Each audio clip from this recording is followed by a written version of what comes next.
Hey guys, today we're going to take an overlook at the Khorne Daemonkin Codex. Just so y'all know, it's not a supplement, it's actually a full-fledged codex. Now, a lot of things about this codex are very unique, they're very interesting, to kind of say the best, but what it really allows people to do is to, anyone that's ever played Chaos Space Marines and Demons, you do a lot of allying, but what this really allows you to do is take certain characters and combine them in certain basically squads to allow you to do certain things that you were not able to ever do with demons. That's what it really comes down to, and it's pretty interesting and unique. Now, that's what it simply puts to. Now, unfortunately, obviously, this is Khorne-based. Everyone has to have the mark of Khorne. That's the only real tax for the Codex, mainly, especially for, like, cultist. Otherwise, it's not the worst tax, but for them specifically it is. So kind of with that being said, let's go right to the special rules. Now, the blood table. There's this kind of long wording for it. I'm just going to kind of explain the simplest part how it works. There's something called blood points. Now, the way that you get that for this chart, which we'll talk about in a second, is either you kill an entire unit of yours gets destroyed, or in a challenge, your character basically slaughters somebody. And that's how you get the tokens. And then as well, if you get slaughtered in a challenge. So basically, with that, there's this table. Now, what you need is that amount of points at the start of your turn to be able to use that ability. A lot of these abilities are just one turn, or to summon something. So it starts off with basically the lower points, obviously not nearly as good. Now, I'm going to more or less paraphrase and as well kind of give you the short version of a little bit of this, because a lot of it's nothing insanely worded, it's straightforward. When you have 1 point, all friendly units with from this codex with the Blood for the Blood God rule get the Adamantium Will special rule until the start of your next turn. So you start at the beginning at 2 or 3, you get it, until the end of that turn, of your next turn. So if you use it at 2, you get to the beginning of 3. Pretty standard, pretty basic. Now with that being said, in general not going to be useful unless you've Color Khorne and you go against like a big Psyker list. But again, those are not very common at all. So in general, that's not really a big deal. But it's there and it's cheap. So there we go. Kind of cool.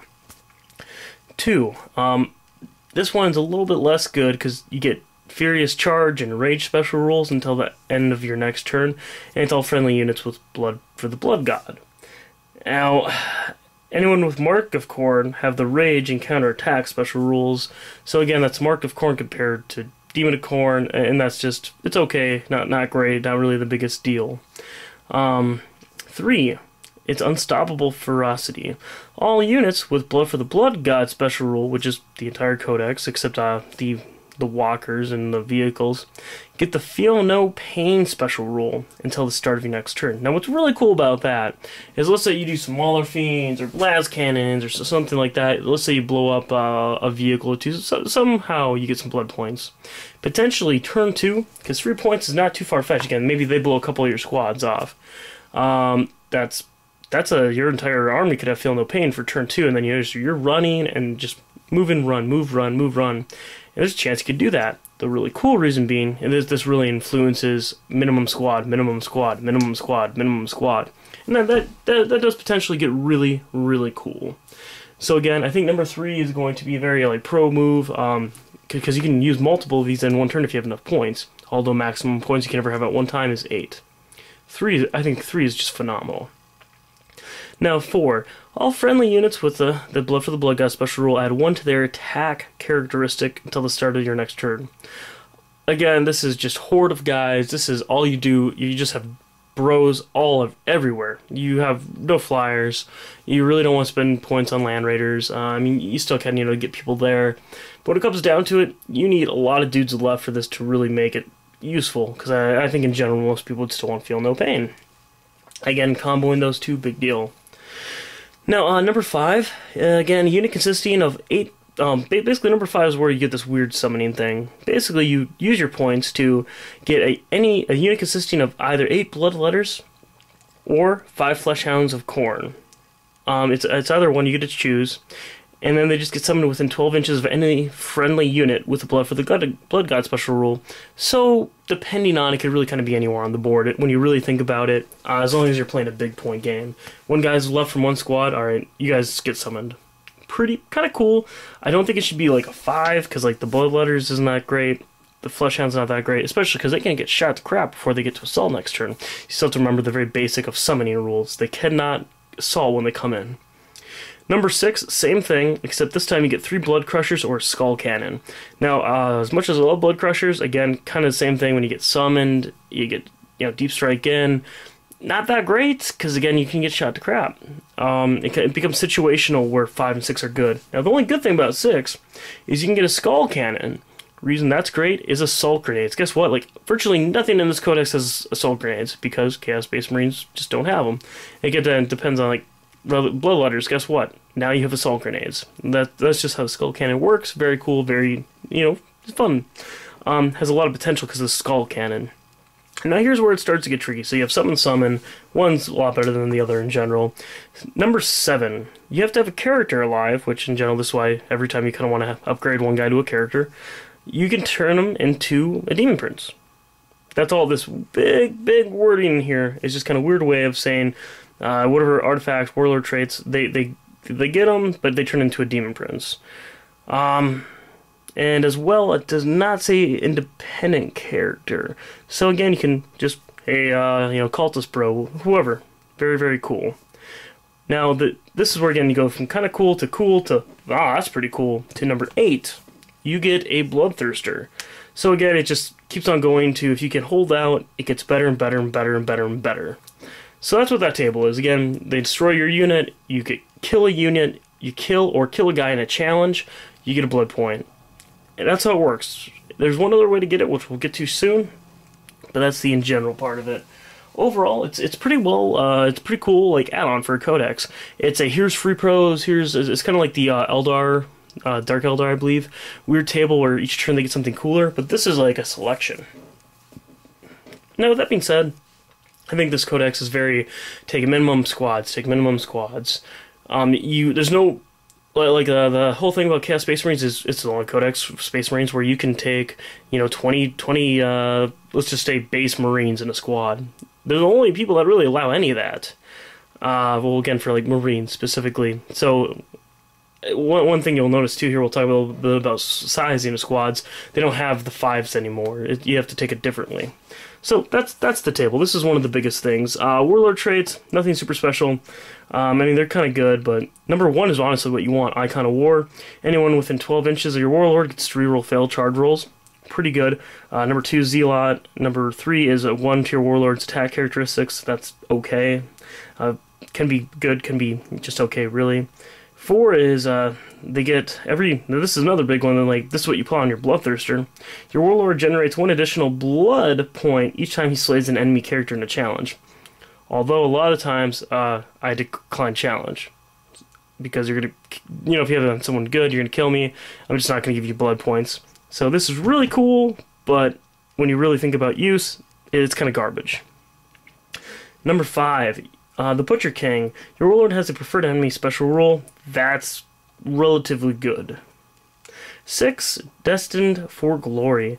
When resolving the Dark Hypothesis of Fury Unbound results from the Blood table, Seer Warlord will automatically pass the leadership test if chosen as a character. In general, that's kind of like you're taking characters for base, like your Warlord's base Chaos Lord or something, which I don't think is really worth it, because that's just, why do that, is the idea. So anyways, let's go to their artifacts. This is where it gets kind of cool. Bam. So, just like any codex, they have 6. Now, when it comes to this is where there's some really cool ones and some really crappy ones. We'll just go one by one. Something called the Gore Drinker. This is +1 strength, AP 2, and then it has a special rule, Blood Feast. Now, it's to keep the count of your amount of wounds done, and you just simply pile them together. 0 is no effects. 1 to 2 is add 1 to the bear's strength characteristic. So, in general, let's just say in general, you're going to kind of put this on a Bloodthirster. That's ideally, but the AP2, you might put it on a Chaos Lord. You might even put it like on a Chaos Lord on bike, put him with some Hounds. So that's where it gets really coolers for them. So, Strength 4 to, Strength 5 base. They kill a guy or two, which is going to happen, because it's AP2. The wounds will probably carry out. Now, you add another Strength. So now they're like Strength 6 AP2. That's pretty strong, they're hitting on 3s in general, wounding on 2s in general. 3 to 4, the bear gains Rampage special rule. This gives you really that ability to, I'm going to go over there by myself. It gives you a lot more, being outnumbered part. 5 to 7, double the bear's strength characteristic. Now AP2 is already good, but now strength 10. That makes it, or actually it'd be just double the bear's strength, so it'd actually be, strength... Yeah, it'd be strength 8 plus 2, so you'd be strength 10 either way. And then A plus is the bear's melee attacks gain the instant death special rule, which this could be subjectively very good, but in general it's like, are you going against 3 Wraith Knights that often anymore? No. It has a potential, but that's just kind of extra pro. Now you have the Blood Forged Armor. This, not that great. Actually, I'm going to get to the points one here so I can tell you a little bit about the points while going to it. So you guys won't have to keep on rewinding the video. Not going to be buying the Codex anytime soon. So again, the Gore Drinker. The Gore Drinker is 30 points. I would say the fact it's an AP2 weapon, and you're already going to be taking the Khorne Axe, probably, if you want an AP2 weapon on a Lord, that's 20 points. This is amazing, because you also get +1 strength, and again, you get all those extra effects. Now there's the Blood Forged Armor. The Blood Forged Armor confers a 3+ armor save, and the Eternal Warrior, and the Feel No Pain special rules.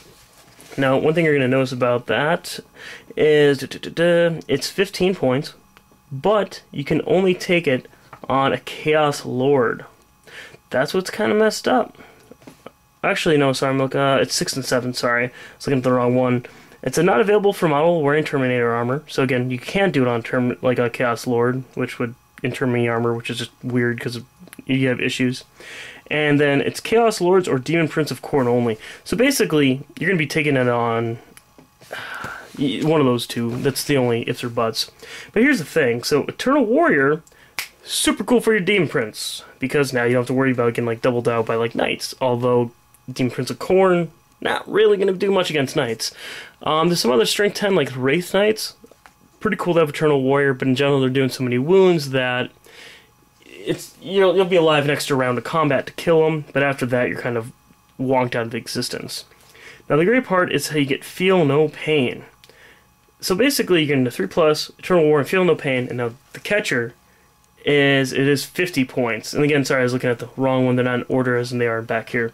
So 50 points, you're paying, I believe it's still 30 points for Forged Armor otherwise, or it's 25. So, Feel No Pain, and then, you can Feel No Pain, so it's not like you're buying the greater rewards or kind of, going for that like an old Demon Codex. So I think Feel No Pain is worth it, but the Eternal Warrior, super worth it. It's basically, if you're running a Demon Prince, you're going to get that every time. Now, the Brazen Rune, this one's a little weird. It's the bearer of the Brazen Rule has the Adamantium Will special rule. Again, +1 to deny the witch. Furthermore, once per game at the start of your opponent's psychic phase, you can declare that the bearer is unleashing the power bound within the Brazen Rune. For the rest of the phase, one enemy psychic within 24 inches and the bearer that attempts to manifest a psychic power and rolls any doubles will suffer perils of the ward. At the end of the phase in which the Brazen Rune's power was unleashed, the bearer loses the Adamantium Will special rule. So again, it's kind of neat, but depending on the spells, again, it's super anti-psyker. That's the idea. But when you look at it again, it's 15 points, which makes it more worth it. The 15 points is kind of the neat part, but it's basically if you have an extra 15 points to kind of waste. Because again, psychers, for summoning lists, it's really dirty, but when they have a million psychers, all of a sudden that rule becomes less relevant.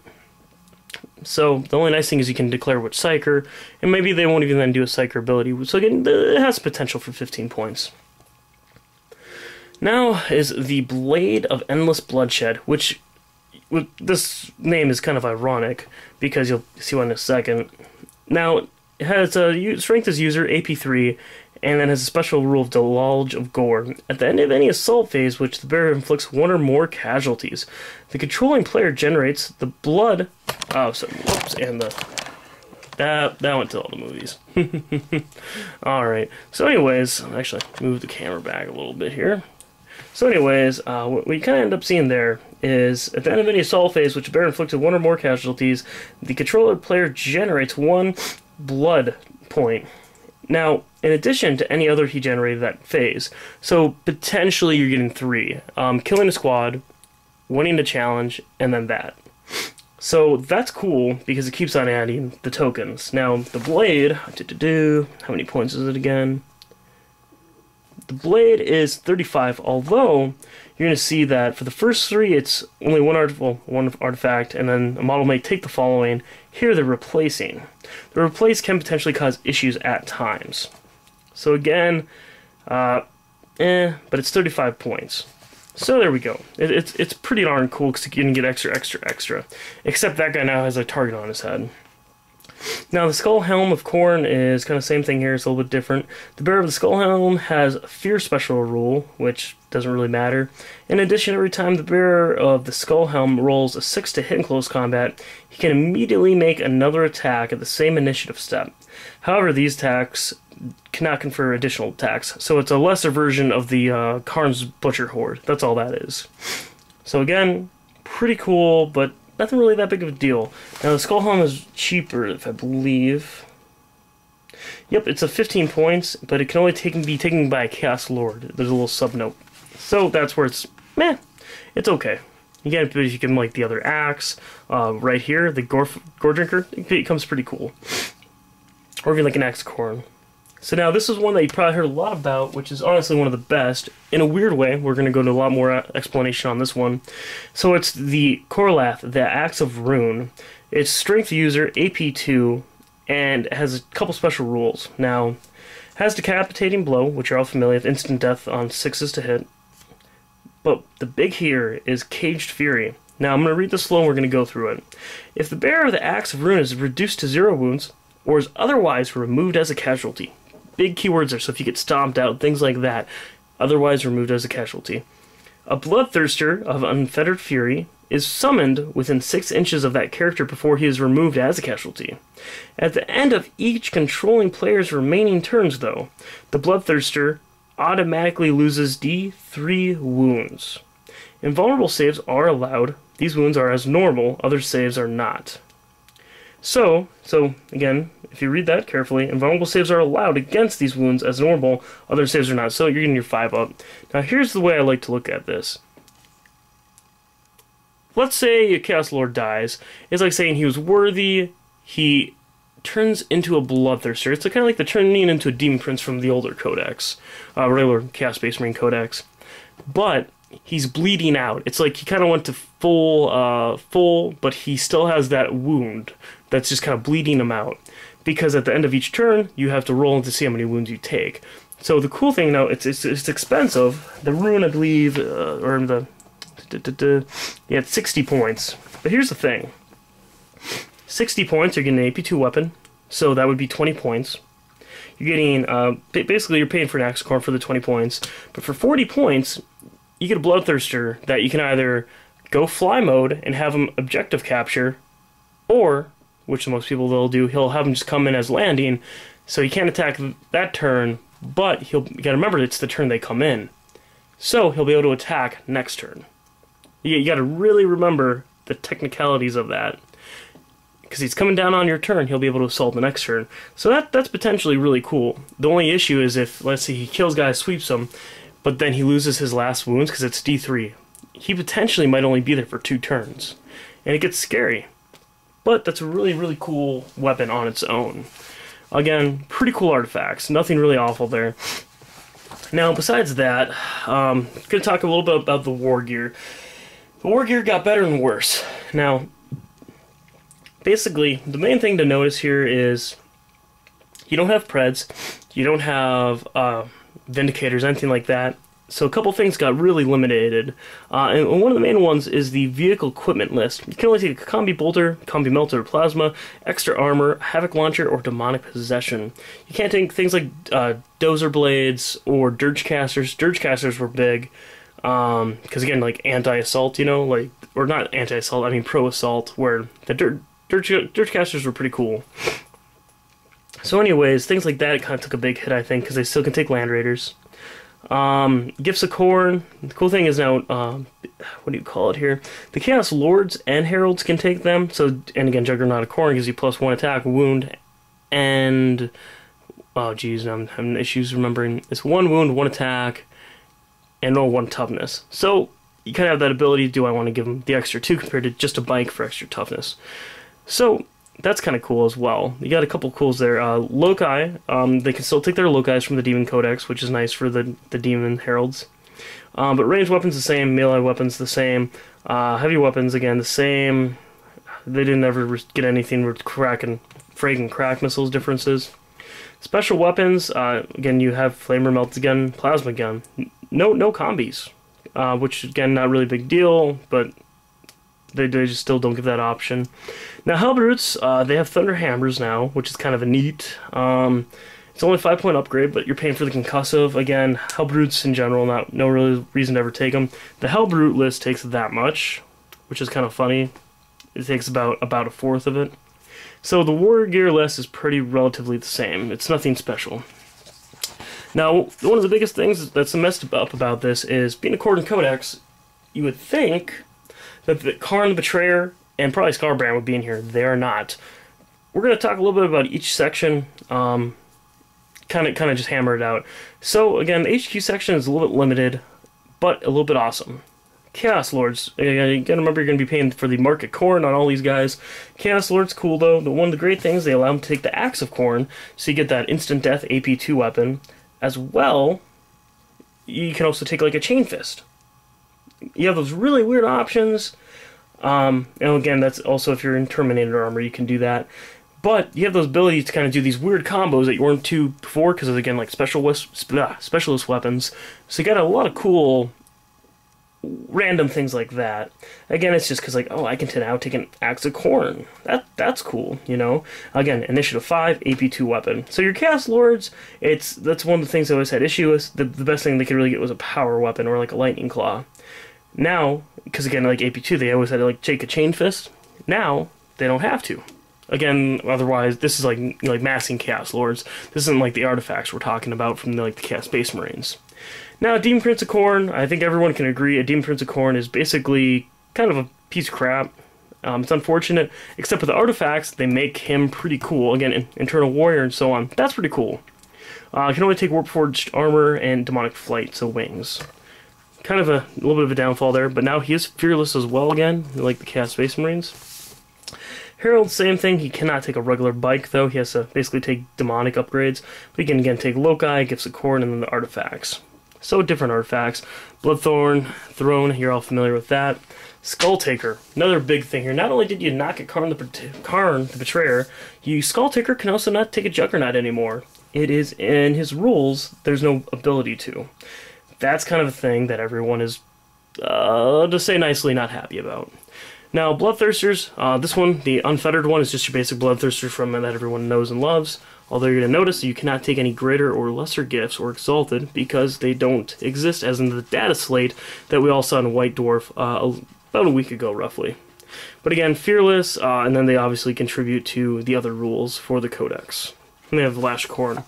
Now, I'm not going to really go into too much talk about the Bloodthirsters. The only thing I'm going to really say is about the whole 275 one has the D weapon, which is amazing HQ choice. Just utterly love that guy. And then again, you have your 300.1. Those are your HQs. Nothing super crazy, nothing super not amazing. Nothing I'm super excited about. Now, Cultist, I think they kind of got screwed a little bit because there's no damn reason you'd ever take a Mark of Khorne. Really, any marks on Cultist. Even Mark of Nurgle and Chaos Space Marine, no reason to take it because it did not give you Shrouded or anything. It just gave you Toughness. Toughness 4 was kind of like, it's kind of cool, but I'd just buy a regular Chaos Space Marine. So anyways, what happens there is you're getting taxed super for Cultists. They're not your super cheap, because again, you're only getting 8 of them. And actually, that's one thing I'm going to kind of state now, when I was talking earlier about 8s. It's 8 Cultists, 8 Chaos Space Marines, 8 Khorne Berserkers here, and then you can add more to it, but there's no 5, 5, 5, 5, 5, hence basically because of how the blood points work. But you get less Cultist, which is actually still more expensive. Now, with that, the Chaos Space Marines have all their standard parts. If you want to, you can still take up to 20 of them. Again, you're getting taxed for Khorne. But you can take the free extra, close combat weapons, so they have the base of 2 attacks. That's not awful. It's not an awful tax. Now, Berserkers, again, same thing. We all know and love. Pretty base. Bloodletters, because of the point reduction, is probably one of the better troop choices, because they're actually not only useful, they will, kind of do their points and also get to the point for the blood points. Possessed, Khorne does not really do anything for them. Cast Terminators doesn't really do too much. I mean, yeah, it's not the worst tax because you're getting Rage and Furious Charge, but not that great. Blood Crushers, you have all the abilities to put Chaos Lords, Melt-A-Bombs, which is so much needed, Combi Meltas, things that you're never ever able to do with the demons. So, again, because you don't have demonic instability anymore. Blood Crushers are huge now. I think that's a potential thing. Another one thing you're going to notice, too, is you're actually able to do this as an ally, like bring 2 sorcerers from regular Chaos Space Marines and put them in a unit of Blood Crushers to make them Eternal Warrior now, because of how the whole marks of Khorne work.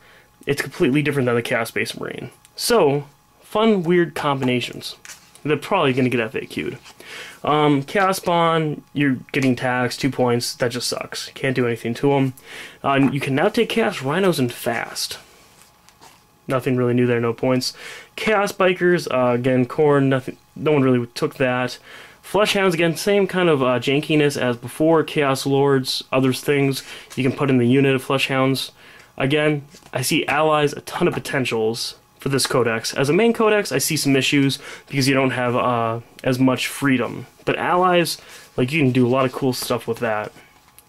Raptors, again, Market Khorne, Warp Towns might kind of do it better. But these are where you're starting to get away from the 8-rule Terminators as well. Helldrake, you're going to see it is a Demon of Khorne, so the weird Forge World rules for the +1, Invol, all that stuff. Market Khorne is still super cool, but you don't get taxed for it because there's no other way to do it, point-wise in the old book. But again, no big change there. The only thing is, in the FAQs for Chaos Space Marines Codex, and this is technically its own codex, so in theory, for a little while, you'll be able to use Helldrake as the old school, in theory here, but you probably won't get away with it. Land Raiders, the same. Forge Fiends and Mauler Fiends got a small point increase. I think it's just 5 each. Besides that, they're the same. Defilers are cheaper as well. Soul Grinders are the same. Hellbrute, actual point cost as the FAQ for the previous edition. And now you can again take Thunderhammers. Skull Cannon, nothing super crazy special there. And Lord of Skulls is the same points as well. Now, I'm going to do a little bit of a separate video to kind of talk about the formations, just because they're a little janky, a little weird. But that really sums it up for what's going on with this codex. Hopefully this video was interesting if you're